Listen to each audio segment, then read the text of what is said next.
o que o movimento das pessoas com deficiência pode aprender com o movimento negro. Então, é sobre isso que a gente vai falar hoje. Eu sou a Leide, sou a mãe da Juliana. Eu uso as minhas redes sociais para falar sobre o direito da pessoa com deficiência, para esclarecer as dúvidas que as pessoas têm sobre os seus direitos. E então, se você ainda não me segue, comece a me seguir lá no Instagram, leidecesar.oficial.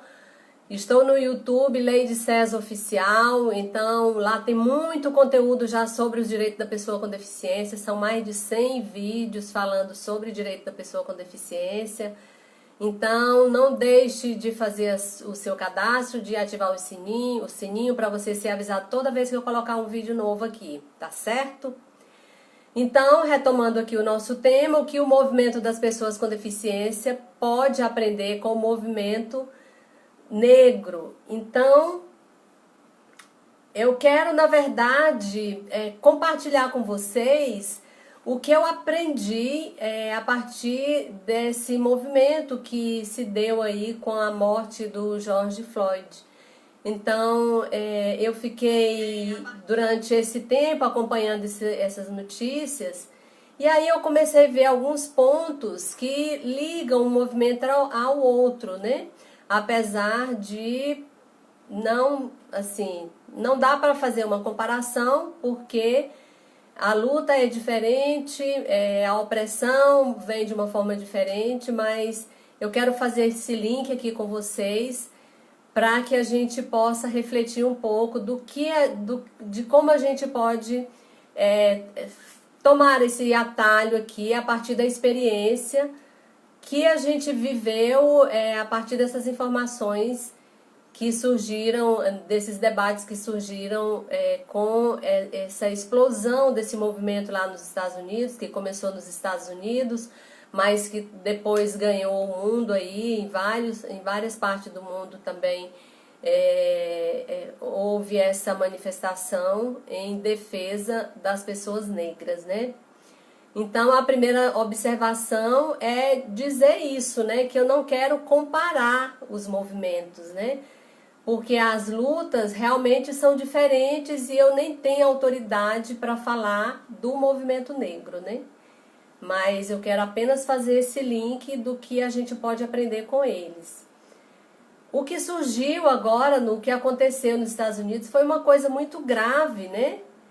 Porque a partir daquele evento lá do George Floyd, essa discussão veio à tona, que é a pessoa morrer simplesmente pela sua cor de pele, né? Então, essa é uma questão gravíssima, né? E que a gente tem que combater e que eu realmente espero que a partir desse movimento, desse último movimento, porque vários tantos outros já existiram, mas as coisas continuam acontecendo e então a gente precisa mudar essa estrutura, né? Porque é uma questão estrutural mesmo, não só nos Estados Unidos, mas isso também a gente observa aqui no Brasil, que essa questão racial é uma questão que está entranhada em todas as estruturas de poder e da sociedade. Então a gente espera que a partir de agora realmente esse movimento ele ganhe força e que as pessoas que até então não faziam parte do movimento por não se considerarem pessoas negras, que elas também passem a se importar, né? Então aí veio até a crítica, não, mas porque a hashtag é Black Lives Matter, mas vidas negras importam. Mas aí vem a crítica, né? Mas todas as vidas importam. Sim, todas as vidas importam, realmente. Mas quem é que está sendo morto, né? Qual é a urgência? São as pessoas que estão sendo mortas, né? Então, num contexto maior, a vida de todas as pessoas importa, mas a urgência é para defender a vida de quem está morrendo apenas por ter uma cor de pele diferente. Então, essa é a urgência.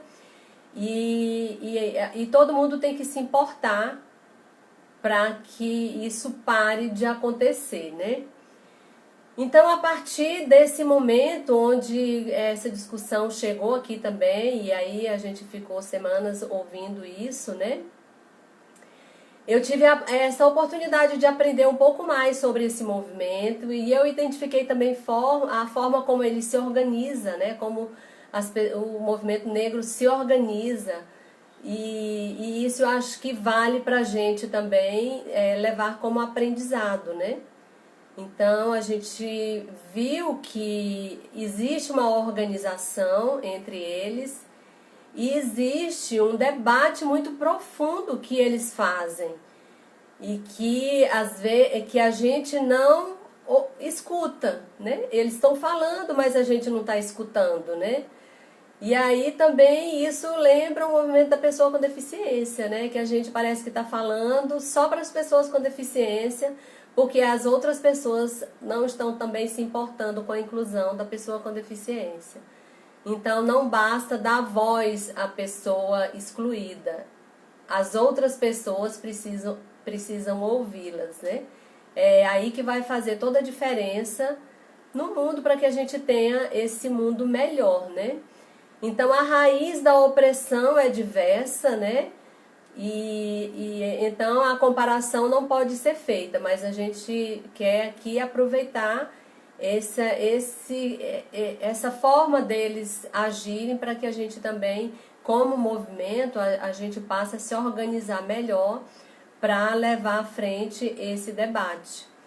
Então, o movimento negro, ele luta hoje urgentemente pela defesa da vida, porque é notório, né, isso, que as pessoas negras morrem em decorrência da cor da pele, que o encarceramento em massa das pessoas negras existe, e então não dá para comparar com a pessoa com deficiência, que essa questão, por exemplo, da morte ficou num passado mais distante, né? Lá nos tempos bem distantes de hoje, que as pessoas com deficiência eram mortas pela própria família, eram eliminadas porque era assim que eram tratadas naquela época. Então, a própria família, quando tinha uma pessoa com deficiência, essas pessoas eram eliminadas. Então, realmente não dá para comparar. Mas aí a primeira coisa que eu chamo a atenção é quando é potencializado, quando o racismo ele se encontra com o capacitismo. Então, o racismo, que é o preconceito contra a pessoa em razão da cor da pele, e o capacitismo, o preconceito, a opressão e a discriminação em razão da deficiência. Então, quando isso acontece, imagine como a pessoa, o tipo de opressão que essa pessoa sofre.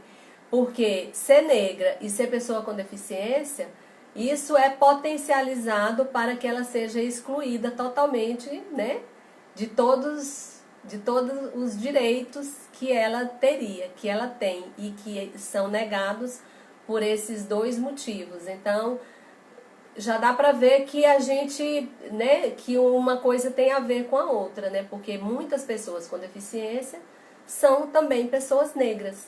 Então, quando essas duas opressões elas ocorrem, a coisa fica muito mais grave do que quando a pessoa é submetida apenas a uma dessas opressões, né? E eu aprendi também, por exemplo, essa questão que todo mundo fala, eu não tenho lugar de fala, né? Eu não sou negra, eu não tenho lugar de fala. Eu não sou pessoa com deficiência, eu não tenho lugar de fala. Então, esse lugar de fala, eu ouvi que pode ser uma desculpa de quem não sofre a opressão para não fazer nada. Então, eu não tenho lugar de fala, eu me eximo de fazer alguma coisa, mas o lugar de fala, então, ele tem a ver com o espaço social onde a pessoa se encontra. Então, no caso dos negros e no caso também da pessoa com deficiência, é aquele lugar que ela se encontra porque ela sofreu essa opressão, esse preconceito, essa discriminação, e ela não consegue sair daquele lugar. E então as pessoas que dizem que não tem lugar de fala, elas podem fazer alguma coisa quando elas reconhecem que aquela pessoa foi oprimida, qual é a razão, qual é a raiz daquela opressão e reconhecer que você tem privilégios em relação àquela pessoa. Partindo disso, você pode sim fazer muito mais por essas pessoas que sofrem essas opressões. Então, é aí que você passa a se importar e é aí que você passa também a defender, por exemplo, as políticas públicas para as minorias, que não são só pessoas com deficiência e negros, né? Outras pessoas fazem parte de minorias que também sofrem opressão de todos os lados. Então, isso foi uma coisa que também eu aprendi e que também eu acho que um movimento tem muito a ver com o outro, né? Vamos ver aqui a Taimara. Ah, Taimara, você está aqui. Exatamente, todos temos lugar de fala. E se não usamos desse lugar de fala para potencializar as falas da minoria, a gente deixa uma brecha para ser preenchido com opressores. É isso mesmo. Então, todo mundo tem que saber que pode fazer alguma coisa a partir desse entendimento de que a pessoa está ali, ela está excluída dos espaços de poder justamente porque a ela não foi dada nenhuma oportunidade. Mas a partir do nosso reconhecimento de que aquilo existe, de que nós somos privilegiados por não fazermos parte de uma determinada minoria, a gente reconhecer isso já é o primeiro passo. E o segundo passo é defendê-las, apoiando nas suas causas, principalmente nas causas sociais, que é por ali que a pessoa vai ter chance de ser incluída em todas as políticas que beneficiem para que ela saia desse lugar e também ocupe esses espaços de poder. Então, como eu disse, uma coisa tem a ver com a outra, né? Isso também pode ser aplicado para o movimento das pessoas com deficiência. E então, aquela pauta lá do movimento negro, que era a pauta dos direitos civis, que é uma pauta bem extensa, que eles defendem, né? Essa garantia a eles também de todos os direitos civis. Essa pauta, com a morte do George Floyd, ela ficou ali mais nessa questão da defesa da vida, né? Então, mas a pauta do movimento negro não é só essa. A pauta é por toda essa opressão que eles sofrem e pela chance, pela defesa desses direitos civis que devem ser garantidos a todas as pessoas, independente da sua cor de pele ou independente de ser pessoa com deficiência, no nosso caso, de pessoa com deficiência. Todas as vidas importam, mas a vida dos negros é que realmente está correndo risco de, né, a todo momento, como trazendo para nossa questão aqui doméstica também, é o que acontece, né? Estatisticamente a gente vê que o maior número de mortes são negros, o maior número de encarceramentos são negros. Então tem todo esse espectro aí na hora de matar, de prender. Então tudo isso serve, o que existe lá nos Estados Unidos, existe aqui também no Brasil, e no Brasil mais grave, que os negros são mortos pelos negros, muitos negros também que estão lá na ponta da segurança pública, que também não fazem parte de uma elite e que estão ali matando seus pares, né? Que são aqueles policiais que estão lá na ponta da questão da segurança, que acabam matando também os outros negros, né? Então, são muitas reflexões, né, que esse movimento nos traz. E essa questão de entender, né, que todas essas questões, elas são muito entranhadas, né? Então não é uma questão pontual ali, não é aquela discriminação de ofender, de tratar mal a pessoa negra ou a pessoa com deficiência. É aquela opressão, aquele sistema todo que está entranhado com isso, né? Então, é muito difícil de combater, porque você não vai combater uma pessoa, é todo o sistema que está contaminado com a discriminação, com o preconceito e com essa opressão com as minorias. Então, o combate é muito mais difícil diante dessa estrutura estar totalmente contaminada. Então, enquanto eu ouvi então essas várias reportagens, eu fiquei vendo lives e sempre falava assim, gente, mas isso ocorre também com a pessoa com deficiência, né? Guardada a devida proporção, muitas coisas coincidem com a nossa questão aqui do mundo da deficiência. E aí, então, a luta é muito grande, né? Porque a gente tem que trabalhar tudo isso. Como é que a gente faz para tirar das entranhas do poder, né? Porque o poder judiciário, a segurança pública, a sociedade inteira, ela está contaminada com essa questão. Então, a gente sabe que a luta é grande e pra gente que está no movimento da pessoa com deficiência, entender como é que o movimento negro se organiza, isso pode ser um atalho pra gente, para que a gente consiga avançar nessa luta que às vezes parece assim inglória, né? Mas que a gente não pode desistir e a gente tem que avançar. Então, fazendo esse paralelo histórico, né? O negro com a escravidão, que até hoje ele sofre esses reflexos, porque quando eles foram libertos, eles foram deixados ao abandono, sem nada, sem nenhum dinheiro, sem nada. Então, eles partiram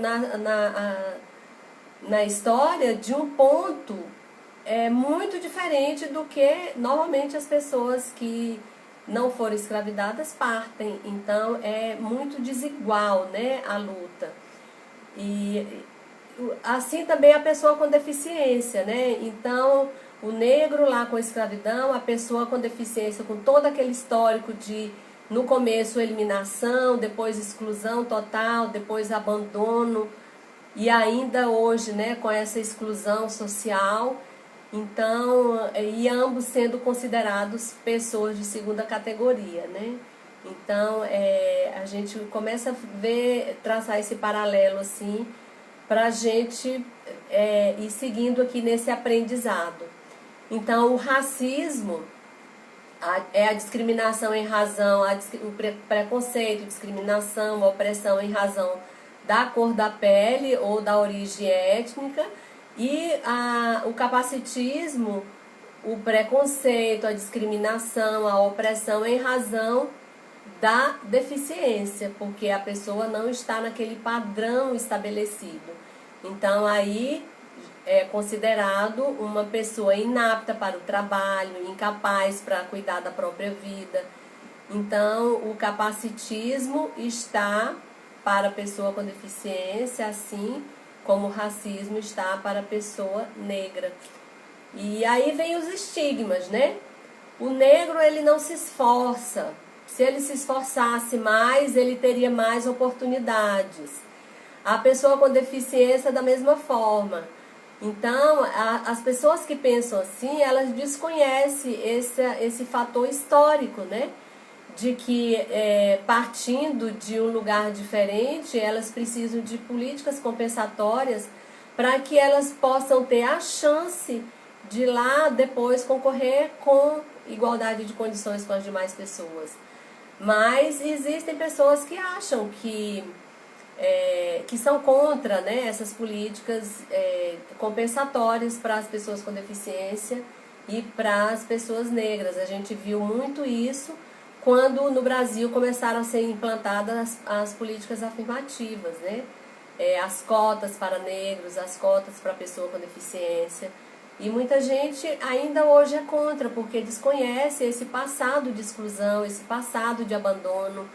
E então, sempre cito aquelas exceções, né? Ah, mas fulano é pessoa com deficiência e nunca utilizou nenhuma política de compensatória, nunca utilizou nenhum benefício, nenhum direito da pessoa com deficiência, e mesmo assim venceu. Mas esses casos a gente considera como exceção. A maioria precisa sim dessas políticas compensatórias para competir, ou pelo menos ter a possibilidade de competir em igualdade de condições com as demais pessoas. Então, a gente tem sim que levantar essa bandeira, nós do movimento e a sociedade também, não só a gente. Eu sempre falo aqui, saber os direitos da pessoa com deficiência é a obrigação de todo mundo, porque todo mundo é responsável.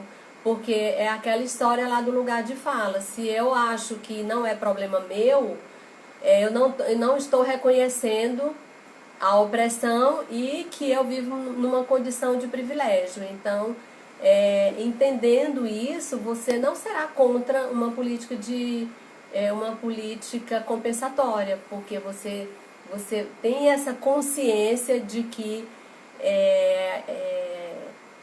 há ainda essa opressão e essa discriminação. Vamos ver aqui uma pergunta, vamos ver o que está falando aqui o Adnarim Rotif. Exato, as cotas, por exemplo, não as queremos para sempre, precisamos delas hoje para sermos vistos e aceitos. Com o tempo, devemos ser vistos como iguais, porque teremos oportunidades iguais. É exatamente isso. A política compensatória, ela deve ir até onde for necessária para que a pessoa realmente consiga se igualar, né? Como eu disse, partiu de um lugar diferente. É como se numa corrida uns começassem lá na frente e outros lá atrás, tendo que chegar no mesmo tempo ao final ali. Não tem como. Não tem como. Tem que, ou você dá mais tempo por de trás, ou tem que haver essas políticas inclusive eu falo aqui, né, que a política ela deve ser para quem precisa, porque se você deve ser íntegro, né, e utilizar a política que você precisa, porque para que outras pessoas tenham a possibilidade, tendo mais necessidade, tenha a possibilidade de também fazer essa compensação. Então, é isso mesmo que ocorre. E a gente do movimento também não quer política para sempre, política compensatória para sempre. A gente sabe que a gente quer que no futuro todos sejam iguais, que nem precise ter movimento de pessoa com deficiência, que naturalmente elas sejam aceitas e incluídas. Então, quais são os aprendizados, né? Eu vi muito, porque como a gente desconhece, a gente fica de uma certa forma surpresa com o conhecimento que o movimento negro tem das suas origens, dos seus ancestrais, da sua cultura, né? Então é importantíssimo também a gente, como movimento da pessoa com deficiência, saber da história da deficiência no mundo, como é que isso começou, como é que isso veio de lá para cá. Então ter esse conhecimento do que aconteceu, como é que surgiu essa opressão, essa discriminação. Isso é muito importante para você se reconhecer como pessoa com deficiência e entender aonde a gente quer chegar também, né? Então, o movimento negro, ele além de organizado, ele assim, é profundo nessas discussões, que eu acho que ainda falta no movimento das pessoas com deficiência. Então, o movimento negro também, a gente vê que ele é bastante coeso, ele é unido. Mesmo existindo dentro do movimento especificidades, como por exemplo, existem as mulheres negras que têm necessidades diferentes, mas eles têm uma unidade como movimento, que isso eu acho que falta também um pouco no movimento das pessoas com deficiência. Que, né, até na live de ontem eu falei que ficam disputando entre tipos de deficiência e buscando coisas que não dizem respeito a todo mundo. Então acho que o nosso movimento também precisa ser mais ter mais essa união, essa unidade, para que a gente cresça como movimento. E então, quais são esses atalhos, né? O que é esse atalho que eu falei aqui, que a gente pode aproveitar a partir do que a gente viu do movimento negro, né?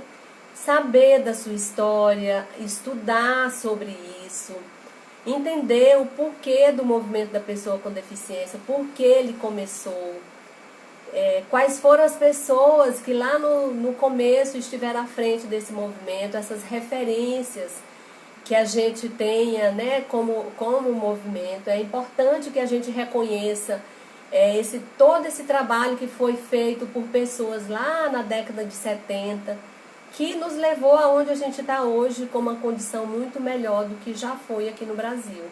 Então, acho que é importante a gente ter esse reconhecimento dessas pessoas e dessa resistência que o movimento, assim como o movimento negro, o movimento da pessoa com deficiência também resiste bravamente, desde lá da década de 70, não se conformando com essa opressão que sofrem, né? Então, isso eu acho que é um atalho também que a gente pode tomar.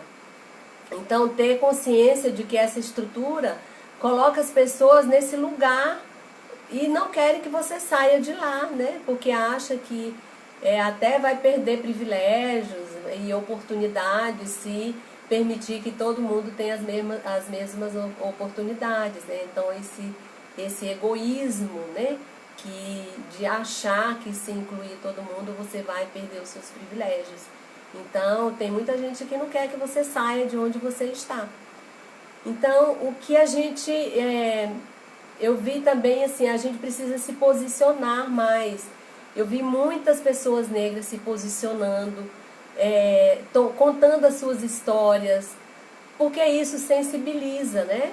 E aí, eu mesma me sensibilizei com muitas histórias que eu ouvi das pessoas negras. Então, eu acho que a gente precisa também se posicionar, contar a sua história e tentar ali na sua comunidade ir sensibilizando as pessoas ali primeiro, aquelas que convivem mais com você, e se cada um fizer isso, a gente vai sensibilizando a população, né, a sociedade como um todo. Então não basta você dizer que não é racista, que não é preconceituoso, que você não discrimina.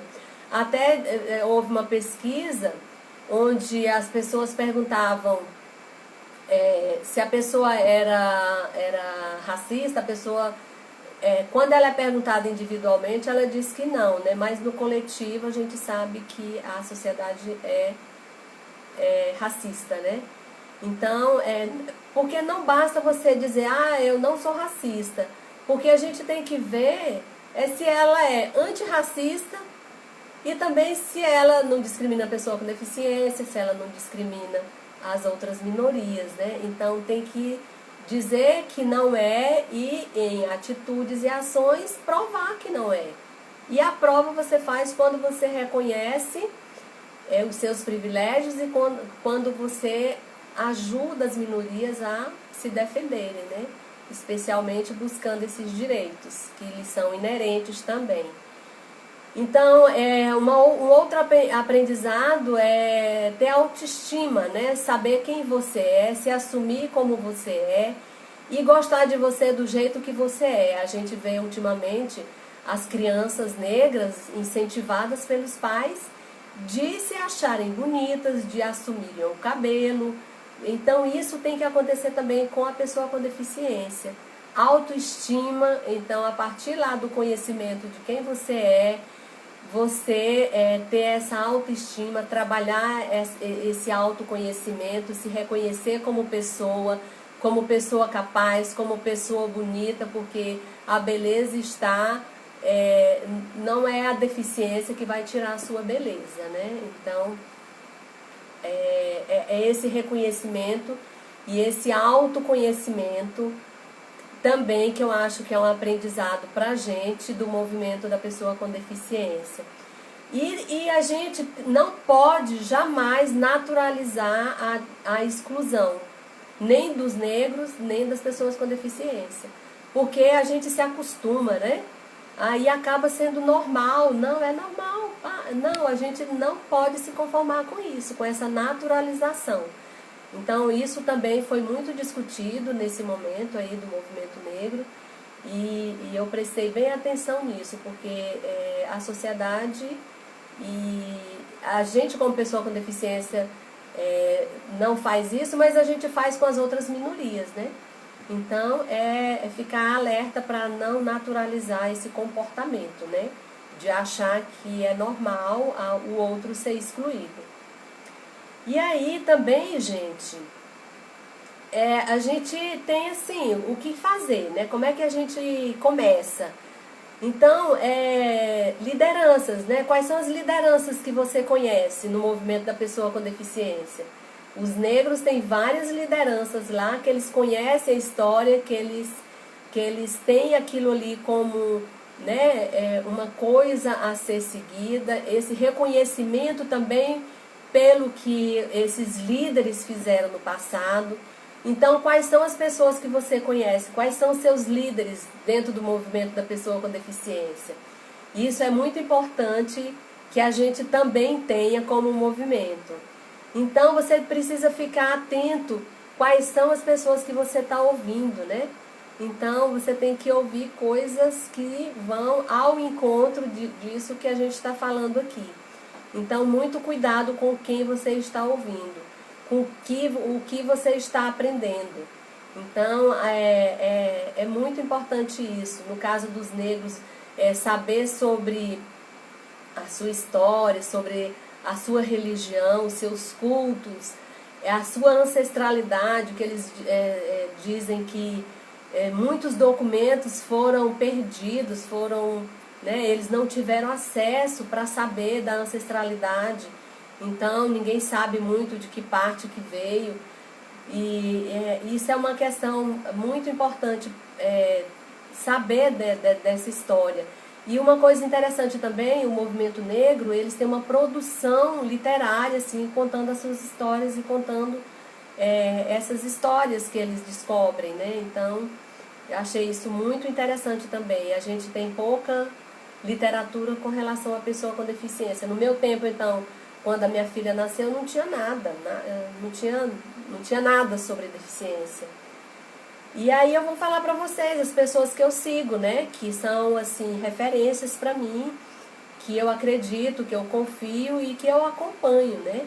Eu, por exemplo, eu gosto muito de saber o que a Mara Gabrilli está fazendo. Ela é uma senadora, ela é uma pessoa com deficiência e a pauta dela lá no Senado é a questão da deficiência. Então, ela é nossa representante na ONU, né, sobre deficiência. Então, é uma referência para mim que eu acompanho e quero sempre saber o que ela está pensando, quais são os novos projetos. Na questão da educação, eu gosto muito da Maria Tereza Mantoan, que é uma referência para mim também na educação inclusiva. Na questão da médica, da síndrome de Down, a minha referência é o Dr. Zamo Stack, né, que sabe tudo de síndrome de Down, então é a minha referência, porque a minha filha tem síndrome de Down. Eu gosto muito também do jovem Alex Duarte, que é um jovem que não tem pessoa com deficiência na família, mas ele é um defensor da causa da pessoa com deficiência, do empoderamento da pessoa com deficiência. Fora muitas outras pessoas que eu acompanho, mas aí eu trouxe 4 aqui para vocês também, para que vocês também aí façam esse exercício de buscar essas referências para vocês. Então, não pensar só em você, né? Então, como eu falei aqui, o problema é estrutural. Ninguém vai mudar a estrutura de um sistema individualmente. Então, vamos nos unir para que a gente ganhe força e vença toda essa estrutura que está aí impedindo e colocando obstáculos no nosso caminho.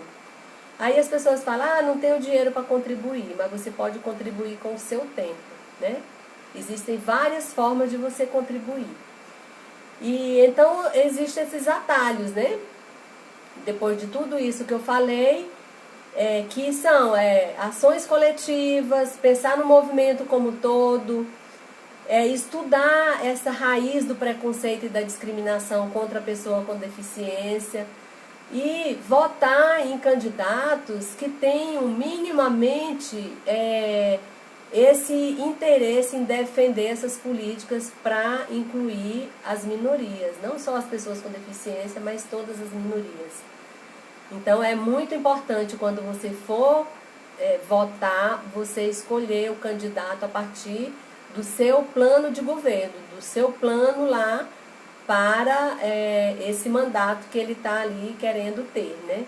Então não adianta você continuar votando em pessoas que não têm nenhuma relação com pessoa com deficiência e nem com os oprimidos. É muito importante isso. E a gente está aí à véspera de eleições e então você pode já na próxima eleição fazer esse voto bastante consciente.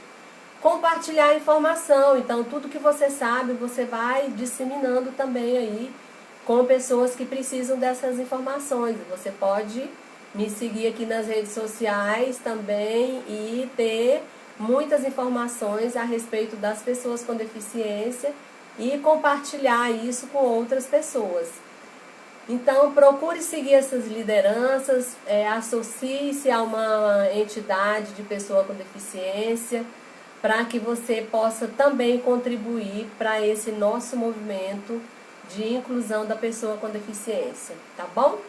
Então era esse o nosso assunto de hoje. Não sei se ficou muito claro para vocês que eu não quis, né, falar do movimento negro em si, mas apenas fazer esse paralelo e tirar esses aprendizados de tudo que eu ouvi durante esse período desse movimento, né, Vidas Negras Importam.